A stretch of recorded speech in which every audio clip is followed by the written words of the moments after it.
Welcome to our first broadcast. I am Wilton Daley for Rexco Promotion TV. We are broadcasting the reports of the 30th Olympiad, the 2012 London Olympic Games. First, I must thank our sponsors, Island Kitchen, that gives you the best Caribbean meal in Pensacola. JB Business Investment, that gives your home the best value you can ever afford on any piece of property. Lewis Brothers Auto Collision and Glass, the best repair of any automobile you can ever find anywhere in Pensacola. Stall 81 T&W Flea Market in Pensacola. They have the best gadgets for your computer, cell phone, appliances, hardware, you name it, they got it. And their products are brand spanking new. Walter James Paint and Body Shop. So much for our sponsors. We have 17 days of competition, and let's look at the numbers. We have 302 events to be competed, 204 10,000 plus athletes, and the peak of the event, 100 meters finals for August 5th. We look at Usain Bolt, Justin Gatlin, Serena Williams, and the biggest upset of this tournament so far, Japan beating Spain's football, or as we say it in the United States, soccer team 1-0. But how could we not address the opening ceremony? To me, it was below par. We saw Beijing, we saw Barcelona. This was like a poor budget kind of stuff.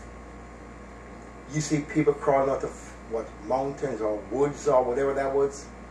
There was nothing epic enough like the flying, the fireworks, the Beijing aura was just precipitated when you look at London. And we gotta keep it real, and we gotta make sure that whatever I say to you with the truth of my opinion. I could never have seen that opening ceremony and said it was a real opening ceremony of class. It was totally low budgeted, and the Queen coming over the parachuting from the helicopter, there was barely any firework, barely anything. When you look at Beijing, if you should compare Beijing or Barcelona to this Olympic, it looked like something from a third world country. I mean, countries like Afghanistan or probably Madagascar or even Jamaica couldn't have vied for an Olympics. Say, hey, we could top that, because it was nothing. It's cinematic?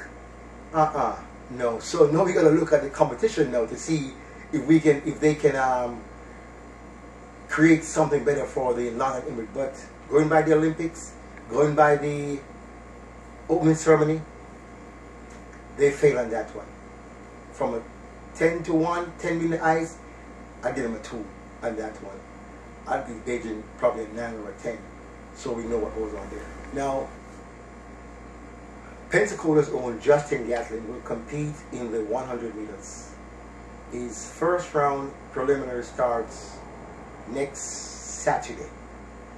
And he won the US trials. He was beaten by Tyson Gay soon thereafter, but who knows what was he doing?